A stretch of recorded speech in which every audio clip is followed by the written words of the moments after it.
All right, guys, we're going to rock and roll here on this show. A lot to cover on today's show. So there has been a tremendous, it is unfortunate that this is the case, but there has been a tremendous amount of negative feedback and fallout from yesterday's Dewberry press conference, in particular from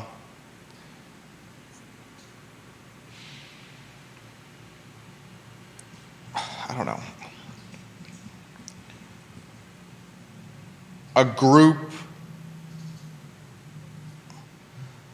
that wants to try to re-envision the downtown mall in a way that it is not. And I understand that there's much that needs to be done to the mall, downtown. I'm very aware that the public bathroom setting situation needs to improve. I'm very well aware that the downtown mall needs to feel more inclusive, welcoming, and approachable to a number of different socioeconomic demographics that it currently is not serving. I'm very well aware that the bench scenario and situation, public benches need to improve. But to attack the Friends of Seaville group for wrapping the Dewberry Hotel through a $45,000 project and utilizing that $45,000 as revenue that should have been spent in a different way as the basis for your attack of the group and of the folks that are a part of the group is unfortunate, irritating, infuriating, and not seeing the forest through the trees. And frankly, that's what's happening on social right now. That is literally what's happening on social. I will lead with that today on the show. You got some volume going over there, Judah? We good? You hearing us on an audio check? We'll get rocking and rolling here in a matter of moments. Just confirm the audio for me if you could. Someone put in the feed, Bill, Wild Bill, can you hear us? Let me know in the comments section. Johnny O, Scotty Aaronworth. Johnny O, thank you, sir. Johnny Ornalis, the king of Mexican cuisine, Johnny Ornalis. Thank you. He says we're good. All right, let's rock and roll, Judah. We're going to change the first topic of the show because of feedback I'm seeing on social media. Let's rock, J-Dubs. Quiet on the set.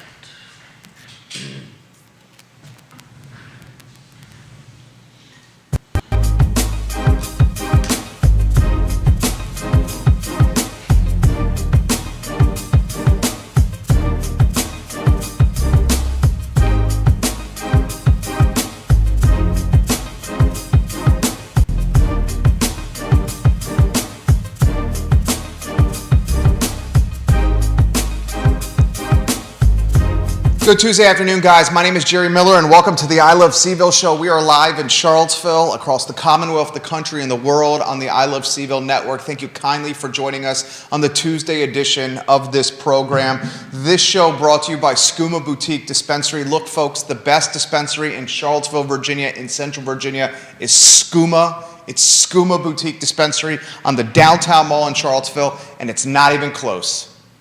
It ain't even close. Skooma Boutique Dispensary with certificates of analyses for everything in the store. I am fired up today.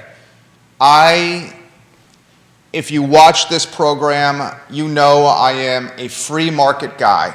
If you watch this program and you've heard stories of my entrepreneurial journey, you realize that perhaps the business that I own, one of them VMV Brands, the advertising agency, turns 14 years old in May of this year. 14.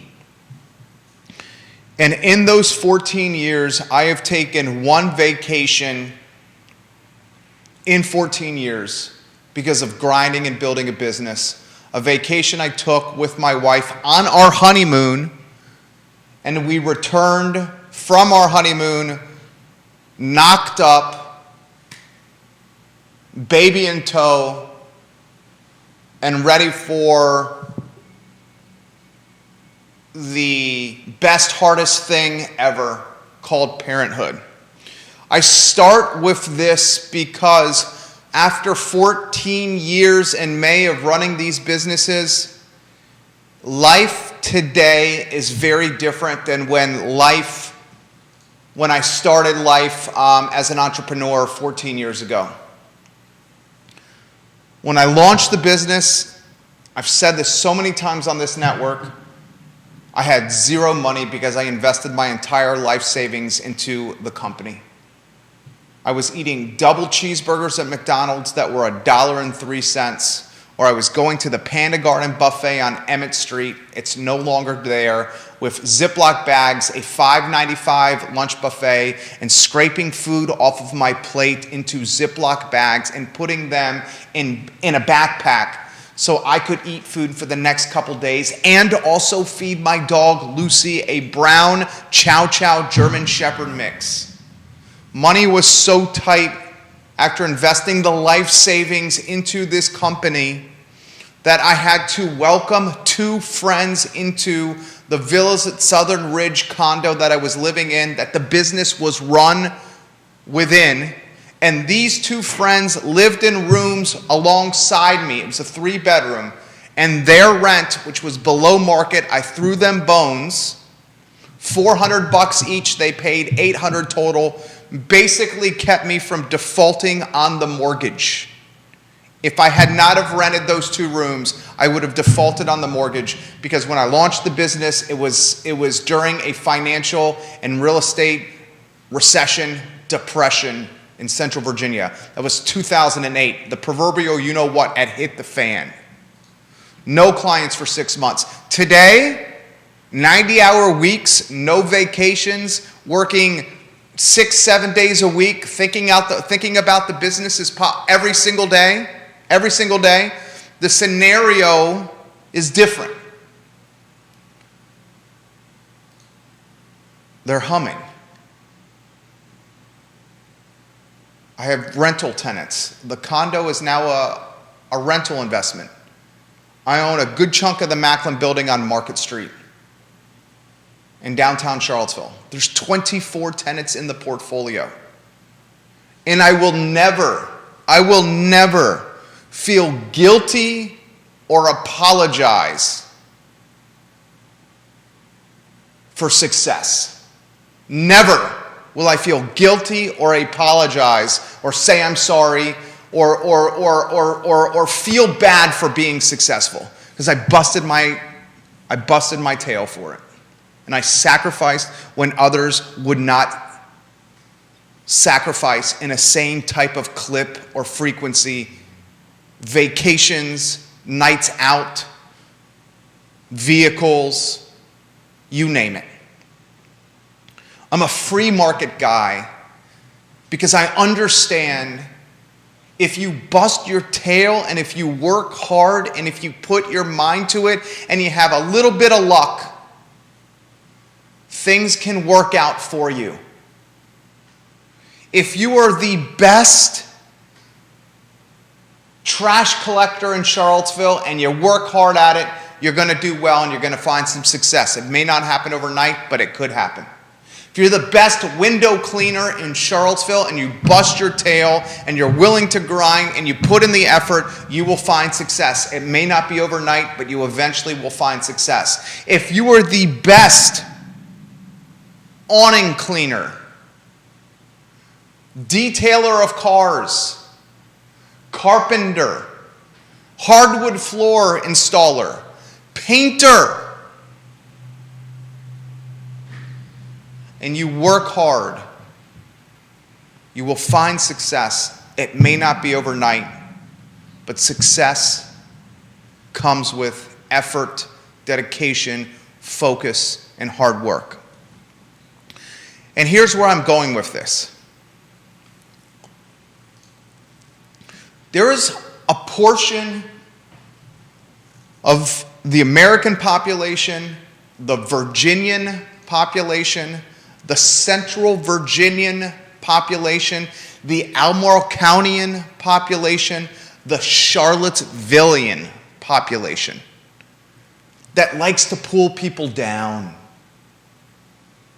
that likes to make people feel guilty for pursuing for-profit business endeavors. There's a portion of our local population that likes to make folks look bad for grinding and for making a good life for themselves and their family. I don't know if it's jealousy. I don't know if it's a fear of risk-taking. I don't know if it's just straight up bad will. But when you grind and you roll up your sleeves like I'm doing right now, and you bust your ass and you sacrifice,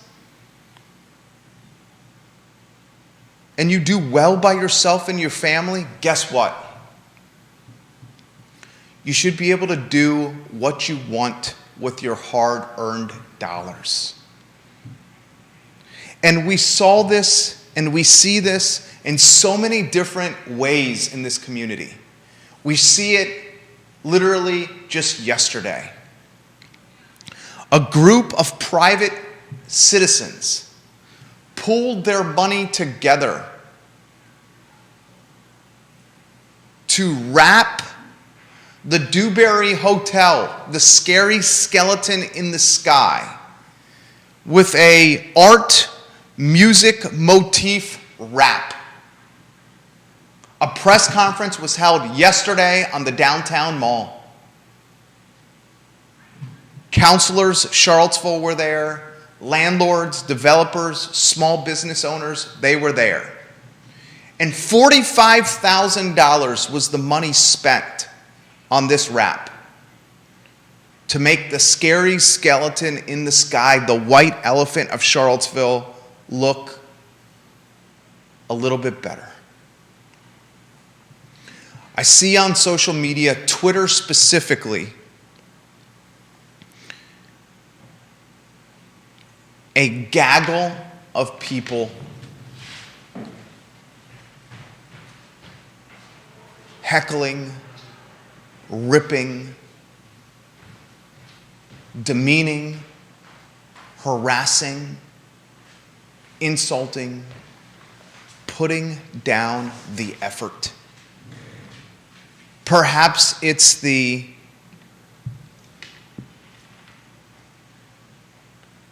socialists in Charlottesville that are doing this. In fact, it is.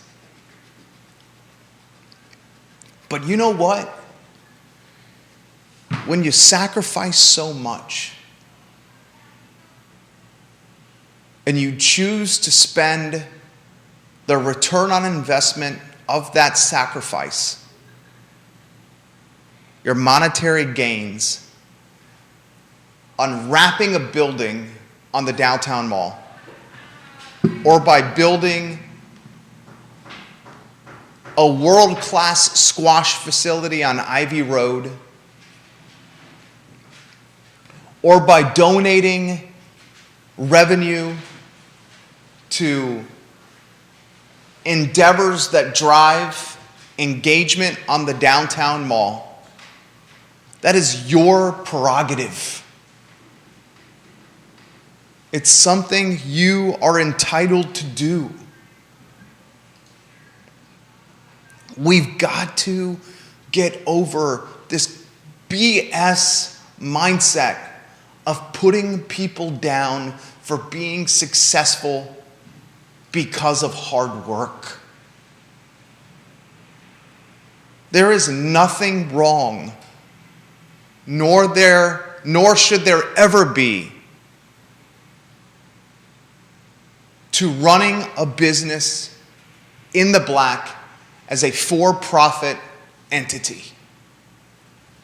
Somewhere in the last 5 years, and I think it unfortunately is a byproduct of perhaps the most polarizing president in U.S. history, Donald Trump, somewhere we as Americans, Virginians, Central Virginians, Charlottesvillians, Albemarle Countyans, some of us are choosing to stigmatize folks who are in business to make a profit. And it needs to stop.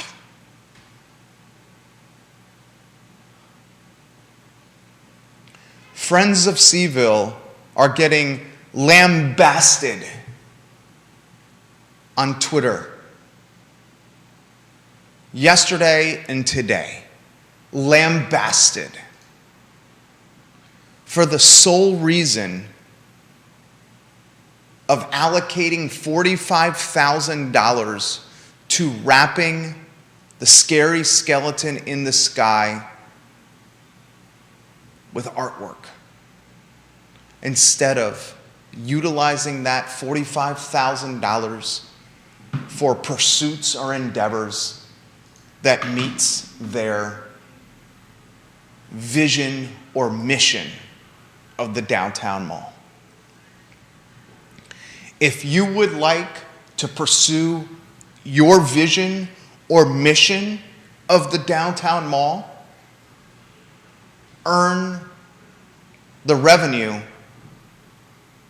to allocate toward it through hard work, sacrifice, and effort. Do not demean and minimize a collection of citizens who are trying one step at a time to make downtown better. And we all understand the mall has a lot of work to get to the point we need it to get to. Public restrooms, inclusion and approachability for a demographic that is not well represented, black and brown people. Yes, that must be a focal point, prioritized and emphasized. Yes, benches for the mall must be prioritized and emphasized. Yes, a more welcoming environment for all economic levels of Charlottesville should be prioritized and emphasized. But demeaning and putting down the group of people that are trying to do it one step at a time is not seeing the forest through the trees, and frankly, a reflection of your inner jealousy, your inner fear of risk-taking, and your inner character.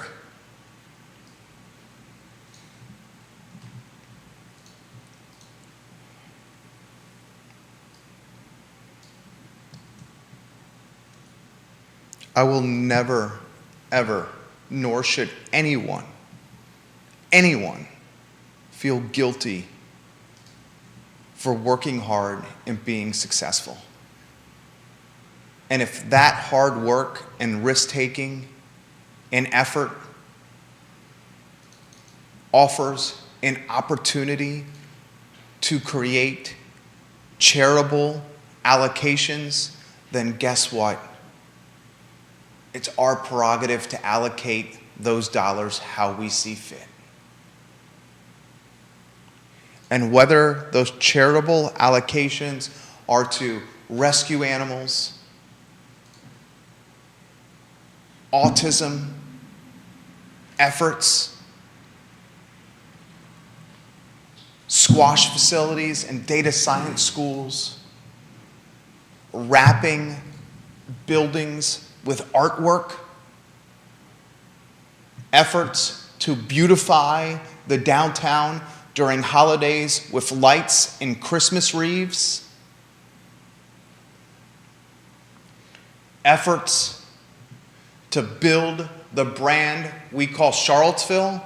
That is our prerogative, because it's the revenue we generated through our sweat equity and hard work. I'm tired of the demeaning nature that comes from a group of people and pointed toward a group of others that are financially well off.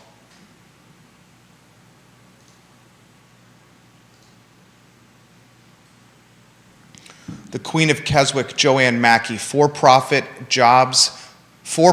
businesses create jobs, pay rents, and drive revenue.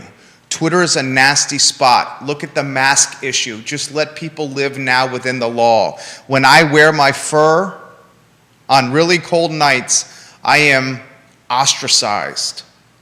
It's one reason I stay away. It goes both ways. What happened to live and let live? My coat is the fruit of hard work. You should see where I grew up, not where I live now.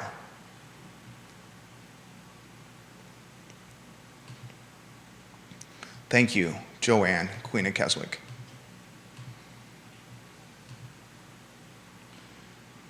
Dude, you know what it's like to have your back so far and so against the wall that you're not even sure you're going to have something to eat for a couple of days, or your place might get taken away from you, or that you're close to 2-3 months behind on your electric bill?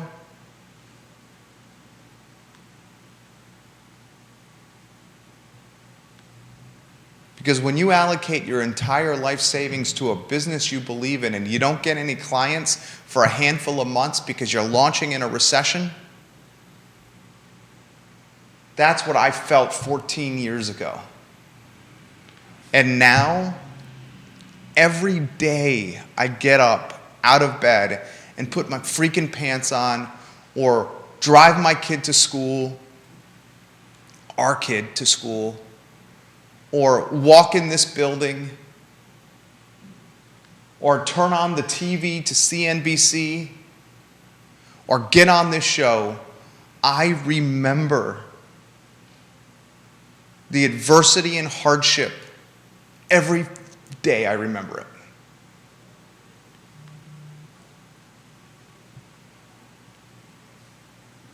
And it continues to drive me.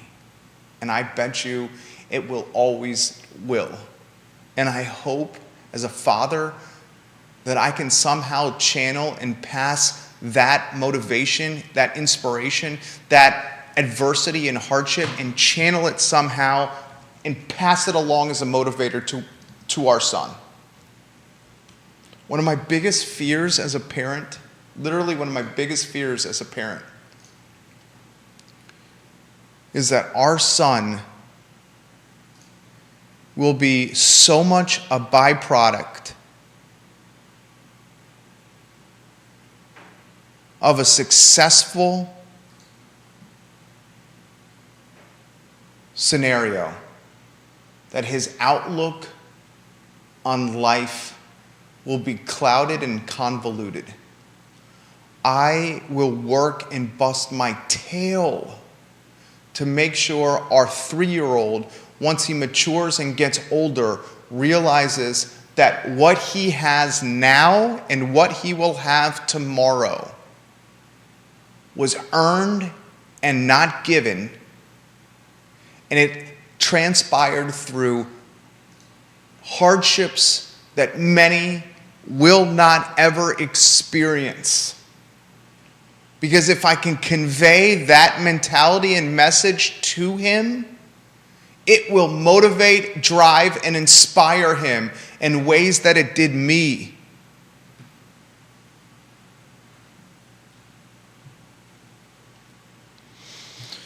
I just don't understand that. Vitriol. Vitriol is the word? Vitriol. Vitriol?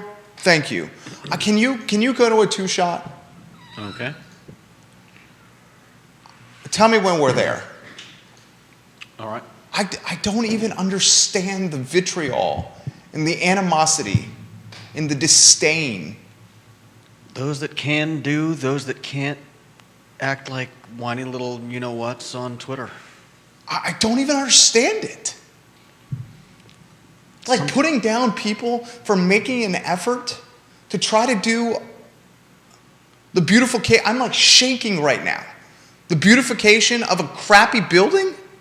It's not the whole project. It's one step. Mm-hmm.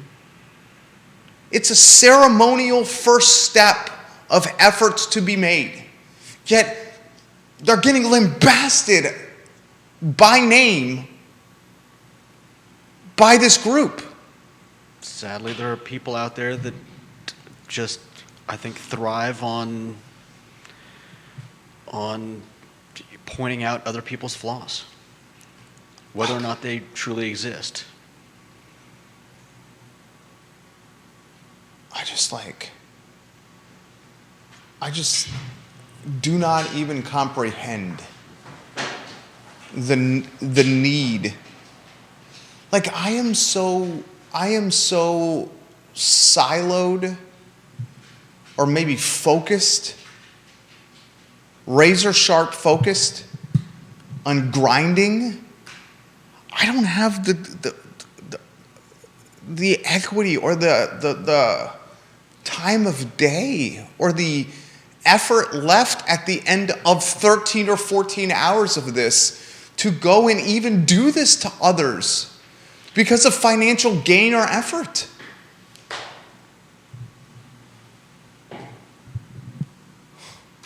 Well, to be fair, you comment on quite a lot of things that go on, but you're right. Some people just I don't know what it is. They feel a need to be in everyone else's business, and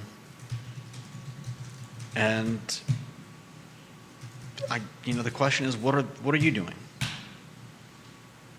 If you're gonna post a nasty comment on Twitter, well, what are you doing? Where are you putting your money? How are you helping? It's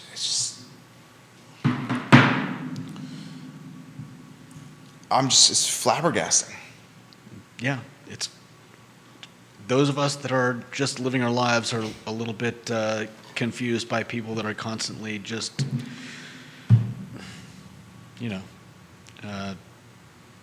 spewing vitriol on Twitter.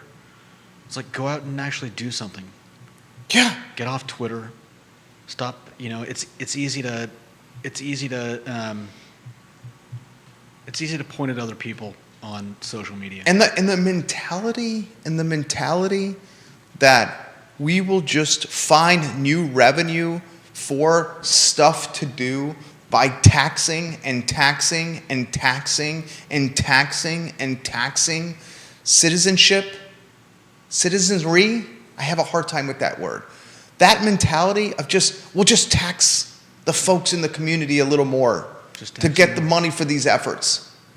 Dude, get over it. No. There is nothing stopping those people from giving more in taxes. There is no cap to what you can give the government. So while most of us are trying to keep our money so that we can spend it on ourselves and our families and our neighborhoods and our communities, if you want to give more money than the government is asking for, feel free to do so.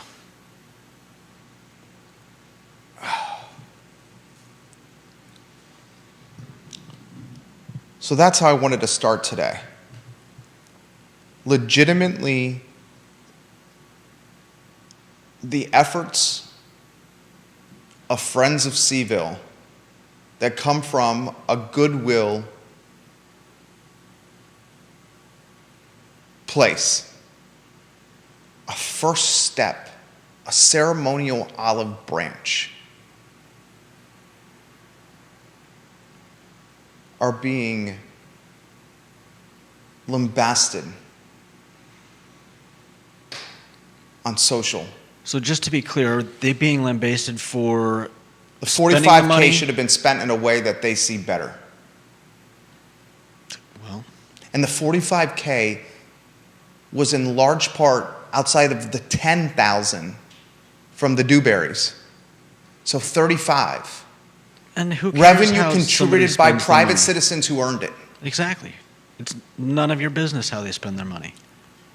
People spend their own money every day. Spend your own money, if you want to make it better, on benches and bathrooms Yeah. and inclusionary efforts.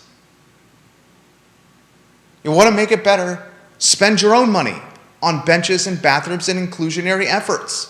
We all realize we need benches and bathrooms and inclusionary efforts. Everyone realizes that. But if you continue to tax citizenship for schools and benches and bathrooms and inclusionary efforts, you won't need to have inclusionary efforts anymore because the community will be wealthy and homogeneous. Am I reading this incorrectly?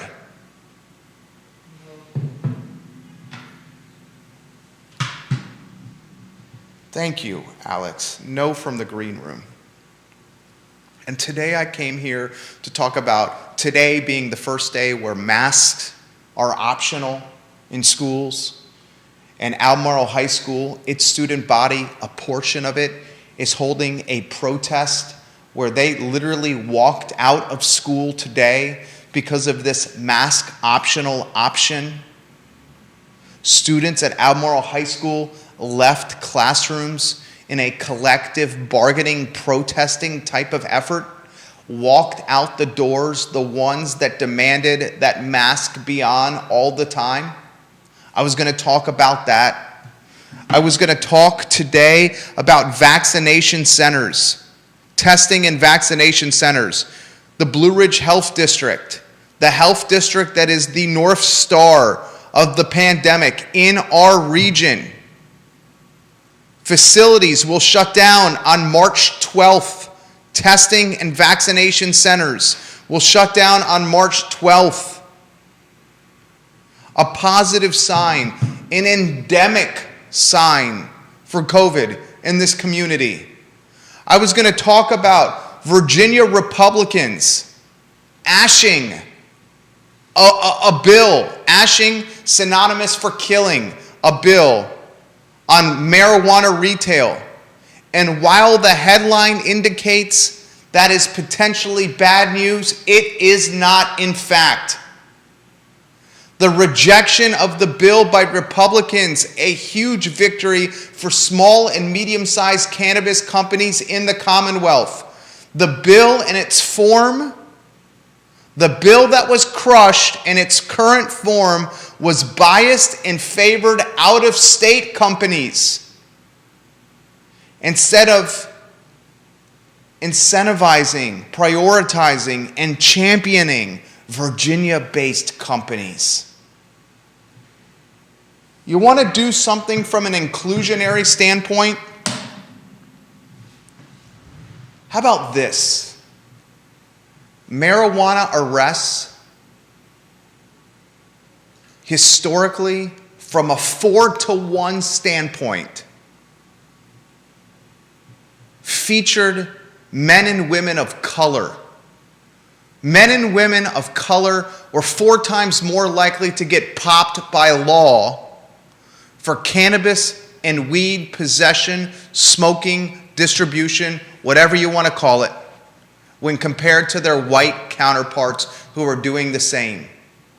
You want some inclusionary efforts? that literally will help generations to come, figure out a way to get retail cannabis licenses in the hands of black and brown people that were negatively impacted by this plant and this air quote drug for decades. That's a way for positive progress. I was going to talk on this show about Jaden Gardner and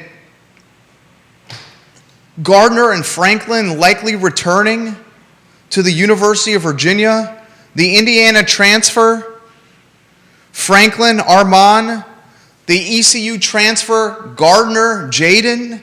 I was going to ask the question if Kie Clark was going to return and beg him to come to grounds for another year, because this scrappy 5'8" point guard with the heart of a lion is not only the face of the program, not only a national champion, but would be an asset to the team next year when our roster will be deep, plentiful, and bountiful. I was going to talk all these topics, but instead I get on the Twitterverse this morning and see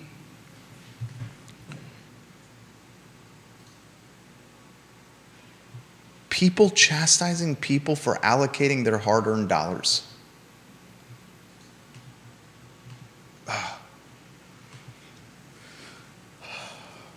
All right. I'd like to get friend of the program and a valued voice and perspective on set now, if possible. And I'm sorry I'm getting him here a little late. His name is Alex Erpy.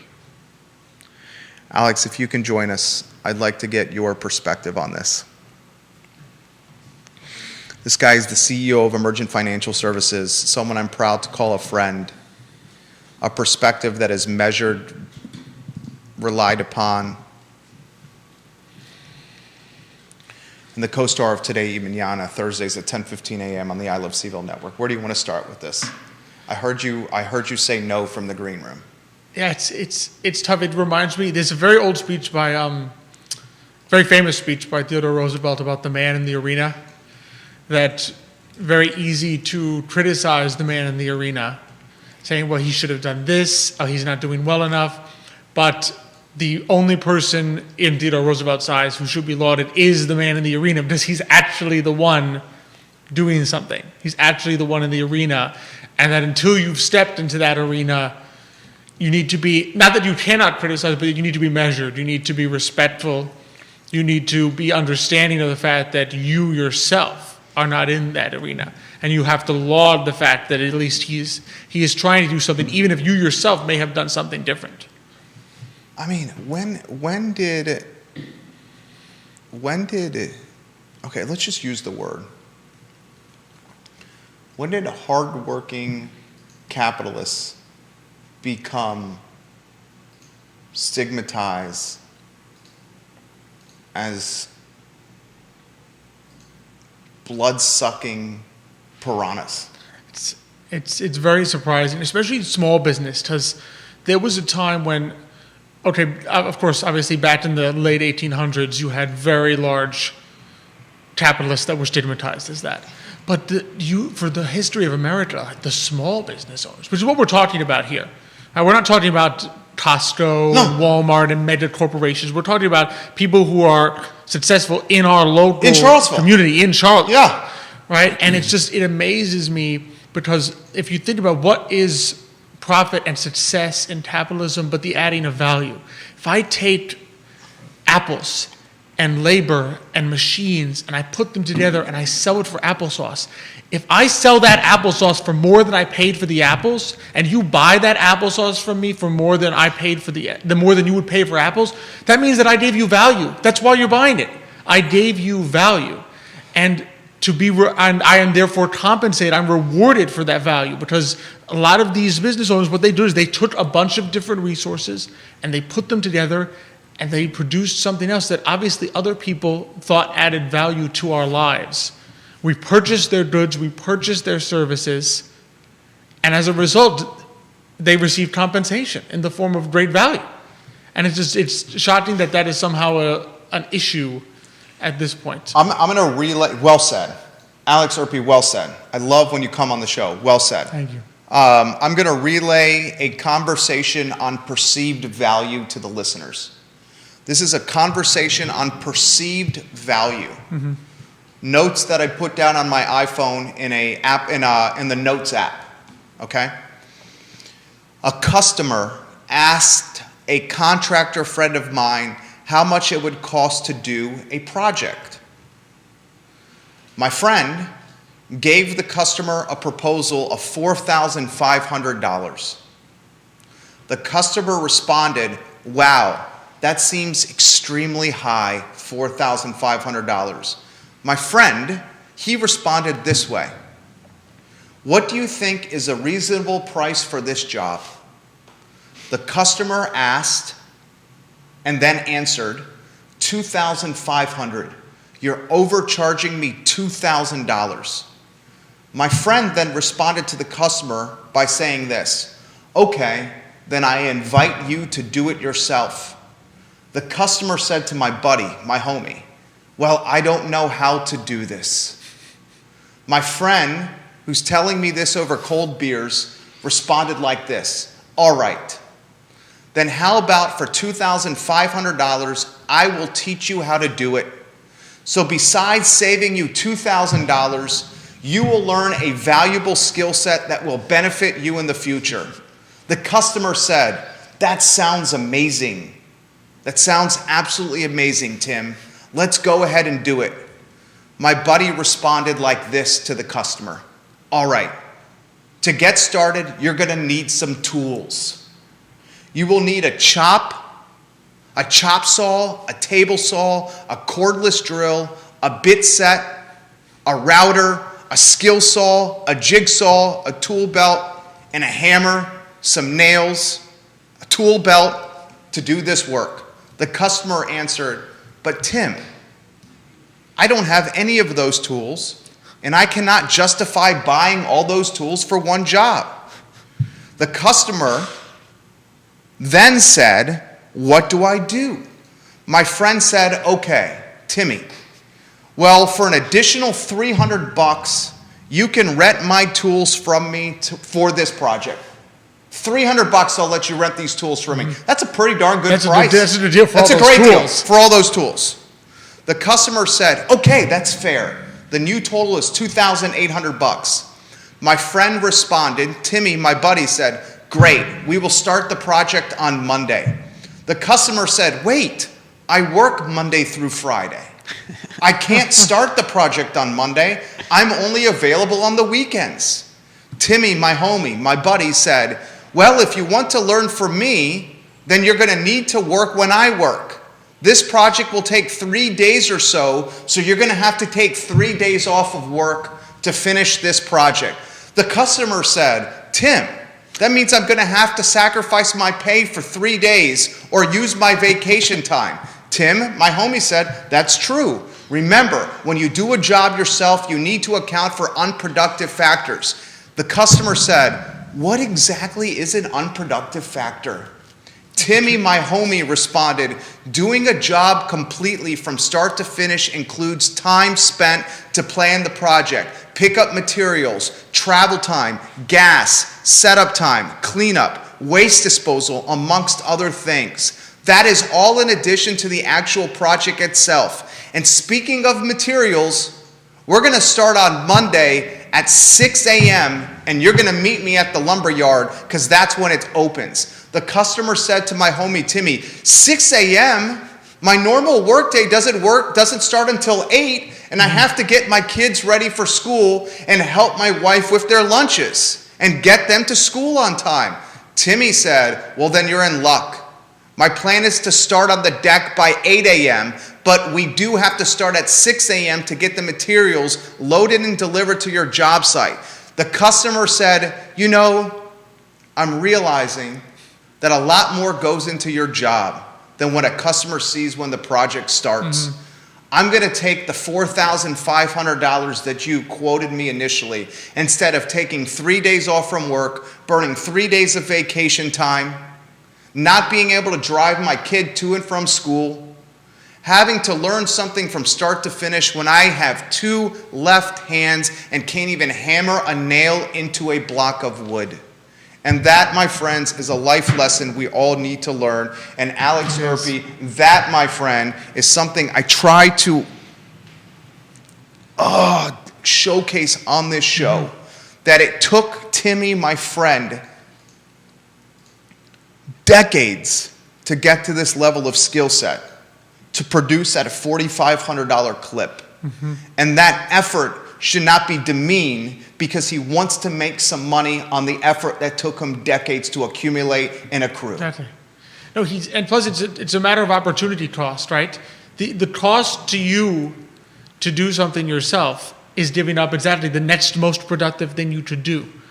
And so he too has an opportunity cost, right? The small business owner has an opportunity cost. Their opportunity cost is the next most productive thing they could be doing. So if a small business owner could be making $100,000 a year working for another company, and then they go out and work for themselves, they need to be compensated accordingly. And sometimes that compensation can come in the form of time, that you have more flexibility, you get to spend more time with your family. But point being is, you don't get to stimp out on the small business owner and say, well, because it's profit for you, and it would have been employment income otherwise, that somehow that is immoral. The profit is immoral, but if you got paid $100,000 to do it for a different company, now it's moral. It doesn't work that way. The small business owner is the one putting a lot of risk on the line, and they get compensated accordingly. Well said. Well said. When did the mentality shift from demeaning success to then taxing the base that has accrued the success through hard work?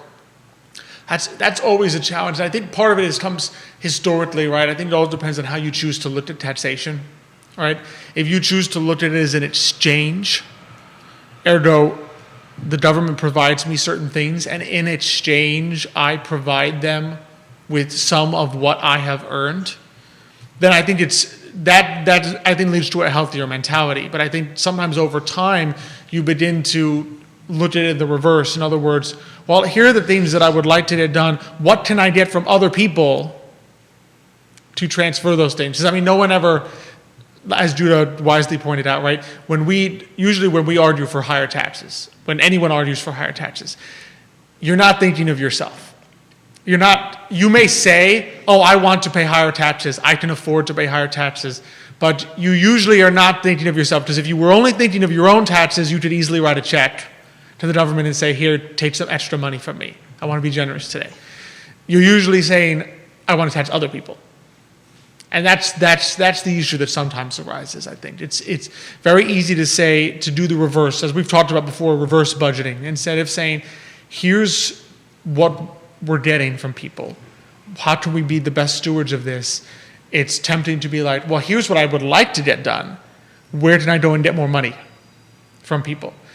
And it doesn't work that way. A small business owner can't do that. A small business owner might say, I would love to take a 4-week vacation in the south of France.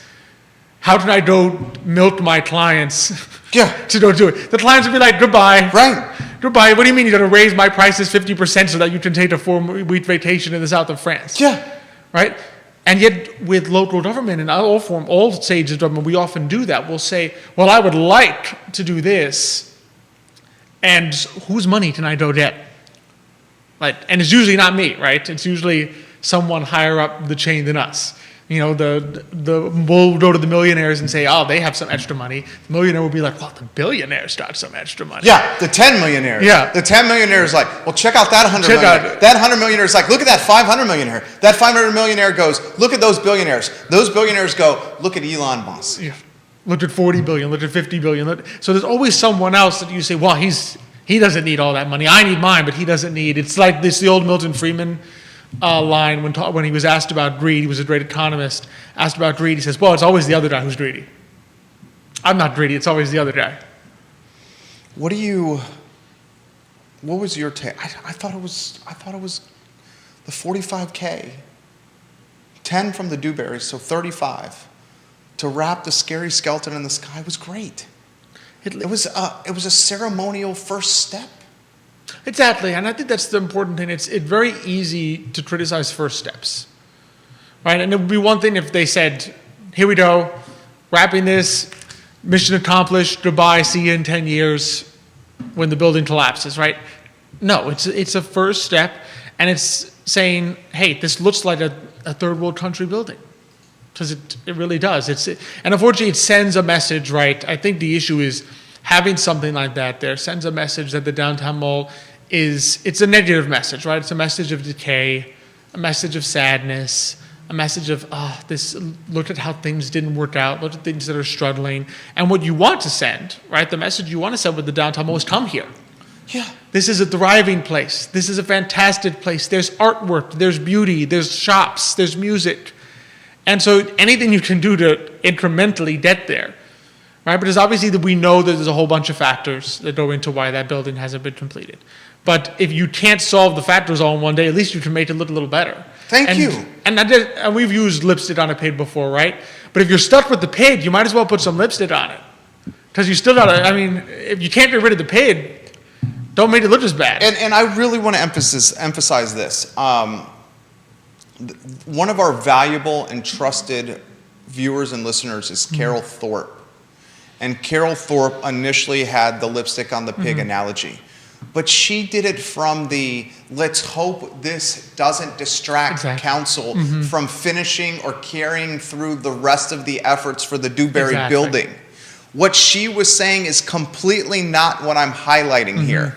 Her whole point, Carol Thorpe, the queen of Jack Jewett, and I hope you're listening, Carol, her entire point was, let's not let this rap of the scary skeleton in the sky let leadership off the hook with the building. They got to keep moving forward. Her point was not, this money should be spent on this and not that. You see what I'm saying? Exactly. No, she was making an excellent point. In other words, when you take the first step to resolve something, you can't just take the first step and say, okay, now mission accomplished. It's not quite as bad. I give up, right? You take that first step, but you keep in mind what the long-term goal is. Yes. You take the first step. You beautify this part of the downtown mall that was clearly an eyesore. But you keep in mind the long-term goal, which is that downtown will be revitalized, that the building will eventually come to fruition in some way, shape, or form. It won't be a husk, that something will be thriving there. And that's your long-term goal, to have a thriving downtown mall. But in the meantime, you can at least make it slightly more beautiful, encourage people to even incrementally want to come there more. The queen of Earlysville, Vanessa Parkhill, has this comment. Get ready for this. Vanessa Parkhill, you make this show better. Yeah, she's always a great contributor. Why do people sell drugs? Because of their race? Absolutely not. Because they see it as a way to make a better buck than they can by sweeping floors somewhere? Possibly. Think Frank Lucas, the character played by Denzel Washington in the movie American Gangster. That man was brilliant, but he was a criminal. What if those skills were applied to a legitimate business? Our schools and government need to partner with families of all backgrounds to help inspire students in a way that encourages students to realize their full potential in legitimate professions. Then the government should promote the growth of a variety of businesses to employ the skilled workforce and eliminate what, for some, becomes generational dependence on government. No, it's that, and I think what she's highlighting there, which I love that comment of Vanessa, is the power of small business to overcome generational poverty. And which is often, what have we repeated lots of times? We've always said the number one factor of generational growth, generational inheritance, generational wealth building from 1950 to the current was home ownership. However, if you do not currently own a home, the first thing that you are going to have a great chance of passing on generational wealth to your children is going to be a small business.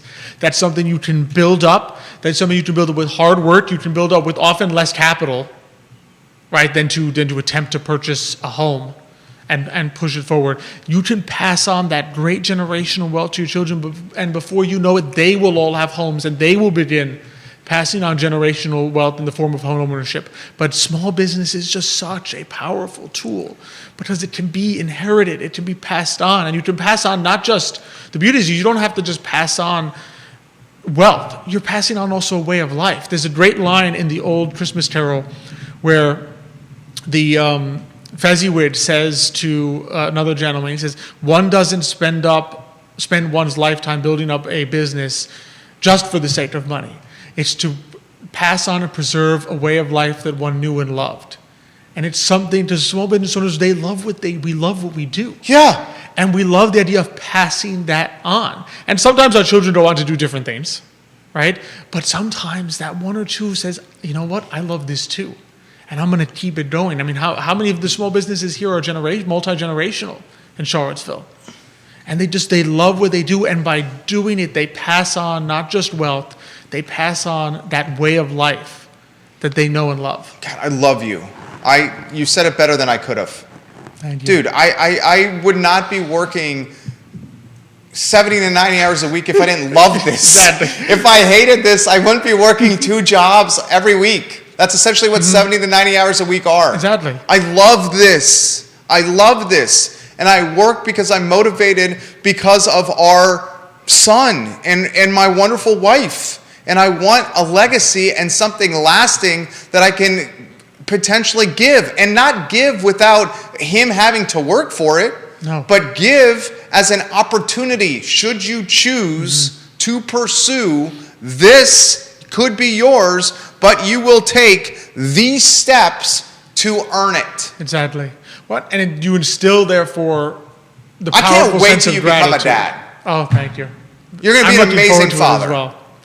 One day, I'm looking forward. Because it's also you instill in him, I was going to say, the sense of gratitude, which is what also I think propels you forward as a human being. Like my mom, in fact, Mrs. Irby was sending me, well, I think she was also watching, sending me like, when you were talking about hard work and the people that have sacrificed and the sacrifices that go into where you are, she was reminding me that my nonna, so my mom's mom, sewed thousands of sleeves together at night to buy food. Yeah. My abuelita came to this country, so my abuelita, my dad's parents, came to this country with $10. And they worked weekends, they sewed, they did whatever they need to. They worked nights, sometimes they would come home like 9, 10, 11 p.m. at night and they're working with their hands. Right, to make it so that their children, so that my father and my mother could then go on and do more, so that now he and his sons own a small business. And you need to instill the sense of gratitude so that you then you say, if they worked that hard to get me where I am, I need to work just as hard, if not more, to get my children where they need to go as human beings. Because yeah, you could make a boatload of money and gift your son $1 million and say, hey, congratulations, you're set. But you will do so much. You're doing so much more for him by instilling in him the sense of gratitude, the importance of work ethic, that he will be a better human being, regardless of how valuable, VMV Brands is. He will be a better human being, a better man for having learned these things from you. Mrs. Irby, your boys, I love. Your man, I love. And we have a similar story. And last time I talked about this, Alex Irby showed me his true character because this was years ago, I was tearing up and crying when talking about my Mima and Poppy, also Cuban, upper middle class lifestyle, got the heck out of Cuba right before Castro's communist regime took over, went from an upper middle class lifestyle, Mima, Poppy, and my mom, and headed to Miami and then Naples, Florida. And they went from a life of disposable income in Cuba to Miami and Naples, where Poppy was a ditch digger, he was a barber, he worked for whatever he could do, and Mima was a hotel maid. Mima and Poppy outlived Mima. Poppy died with $20,000 literally to his name. That's it.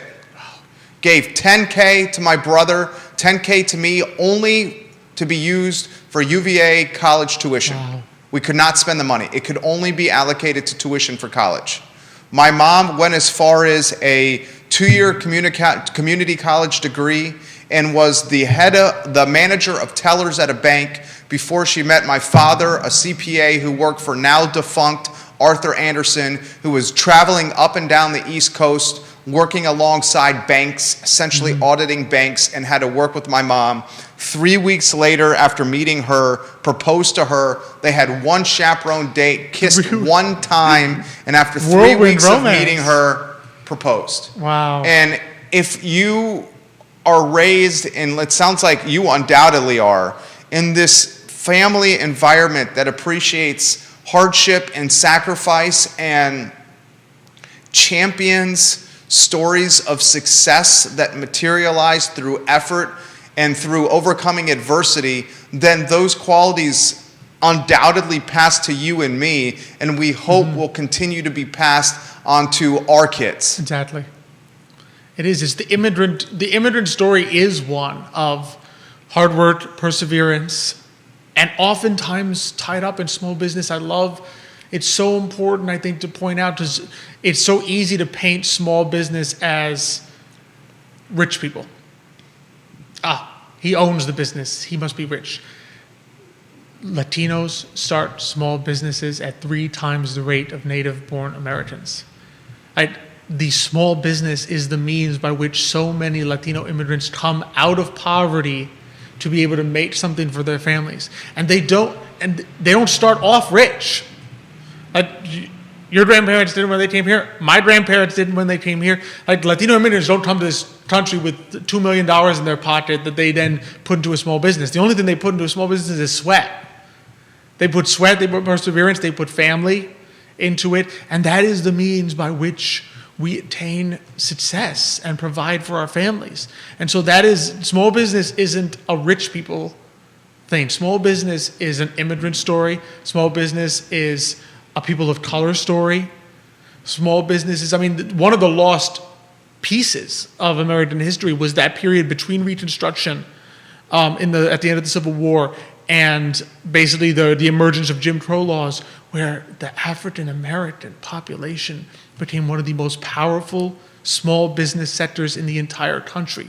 They built from scratch entire towns. We'll often hear, you often hear the stories of how in Jim Crow they would raise towns and they would destroy. And yes, you can sit there and mourn the tragedy and the horror that they did. Vinegar Hill. But you have to sit there and say, the only reason they had to destroy Vinegar Hill was because Vinegar Hill was so successful in the first place. Right. Look what they built. And that is the means by which so many people can attain success, and small business is how that happens. So you have to value it and support it, not trivialize it or demonize it. Dude is amazing. Alex Erpy, CEO of Emergent Financial Services. Joanne Mackey. Alex is also a CFA, just like her. She's an economist.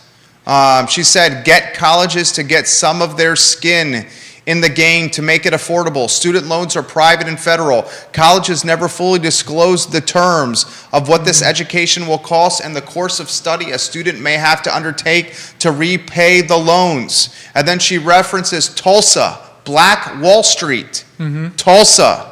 Joanne Mackey, Queen of Keswick, you make this program better routinely. Multiple people are sharing their stories, their immigrant journeys on the feed, literally on the show right now. I love this show. I got fired up to start. I just don't like the putting down of people for hard work and their allocation of revenue, how they see fit, because they earned it. Thursday at 10:15 a.m., Today y Mañana.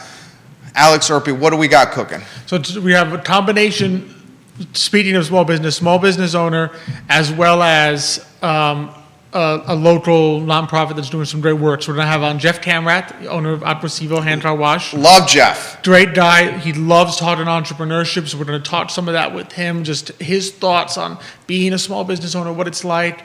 And with Jeff, the beauty is that we can go anywhere. The man just loves talking entrepreneurship, so who knows where the conversation will go. I can't even predict it. And then we're also going to have on Sarah Bon Harper, so she's the executive director of James Monroe Highland, right here. So, and I love that spot. It's a beautiful place. And so we'll talk a little bit about that, why you should go see it, the things to do there. I didn't even know there were, I don't know if you noticed, did you know there are public trails that you can walk at Highland? I did not. I always thought, you need the ticket, go on the grounds. There are public trails that you can walk. They're beautiful. I did Beautiful not spot. know that. I did not know that. Close on this, and I know this is tough to do in 4 minutes. We have the traditional 145 here, but we have time here, 137. I wanted to leave time for this. That's why I asked the Today Manana early instead of last, so we can have Nice. ample time to highlight it. His show with Xavier Yerpe is Thursdays at 10:15 a.m. on this network. Thursdays at 10:15 a.m. Alex and Xavier, presented by Emergent Financial Services. The show is called Today in Manana. It is must-watch content. It is dynamite. I would like to give about 4 minutes or so, show's completely yours. Russia, Ukraine, and what you're seeing, not from a political strategist standpoint or from a United Nations standpoint, strictly from how it impacts the country, Virginia, in the Charlottesville area. Charlottesville area. So our impact here, it's a great question, is going to be, I think, mostly economic, right? Because let's face it, we are far removed from the geopolitical and humanitarian consequences there. So what you're looking at here, the number one concern is, of course, going to be oil prices. We still purchase a lot of oil from Russia. A lot of gas comes from Russia, even in the United States. And of course, any potential, so far, sanctions have not hit the energy. The energy sector of Russia has been exempted from, as an example, SWIFT bans and other types of sanctions. If that were to change, I think the oil is a little spooked today. I think it's hitting 105 today, dollars a barrel.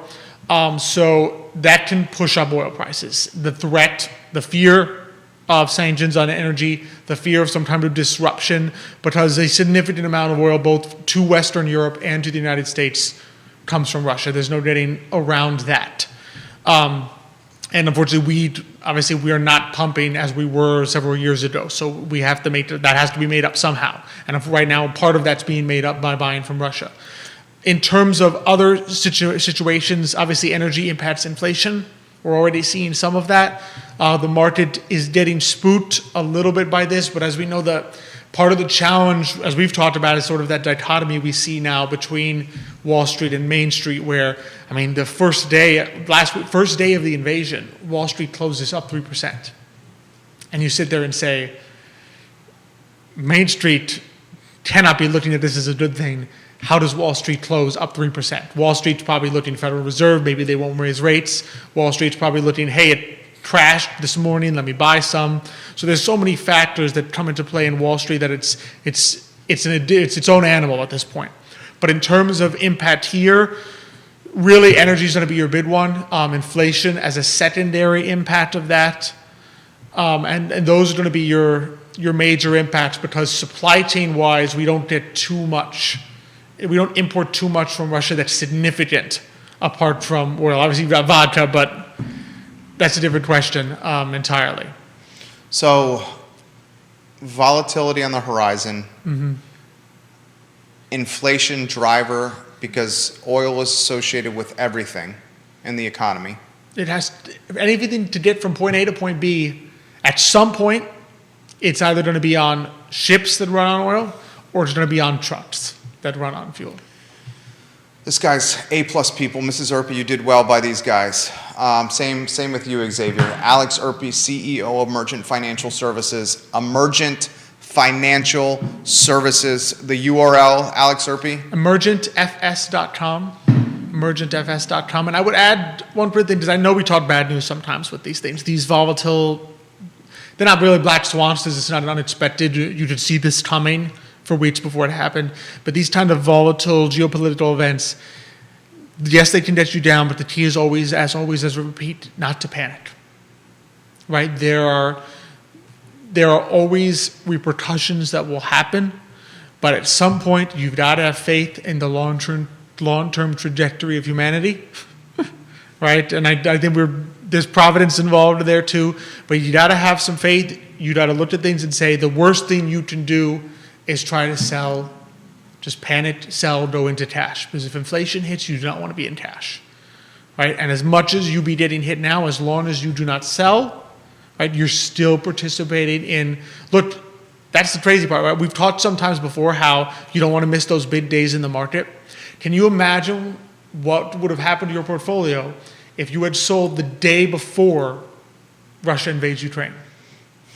Right? You would be sitting on a massive loss from the weeks preceding that and lose out on, I think, one of the biggest upside days of this year, which you would think is theoretically absurd. If I sit there and said, Jerry, you're going to want to be in the market on the day that Russia invades Ukraine, you'd be, Alex, you're nuts.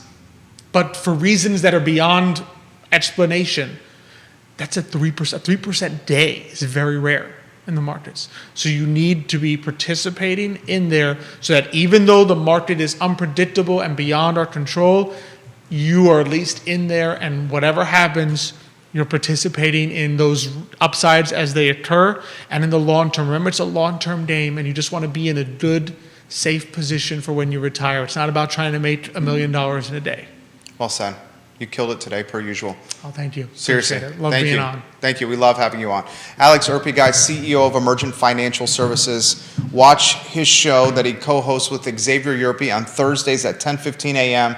on the I Love CVille network. This show is called the I Love CVille Show, where we shoot it straight, and we will shoot it straight even if it is a topic that may be uncomfortable, but that's what we're going to do. We are going to be true to who we are, regardless if it's popular or unpopular. I can't say it any more straightforward than that. Judah Wickower, if you go to the two-shot and give us your signature sign-off, or at least, Judah doesn't always like this. Yeah, I really like the signature sign-off, Judah Wickower. Or you can do whatever you want, Judah. You don't have to give him the signature sign-off. This is new for me. I don't think I've seen it. Have you seen the signature sign-off? I don't think sign-off? I've seen it before. This is the signature. Do it. Come on. All right. That is the news. There we go. There we go. The signature sign-off right there. My name is Jerry Miller, and this is the I Love CVille Show. We will see you tomorrow on Wednesday. Take care, everyone. Bravo, Alex. Oh, thank you.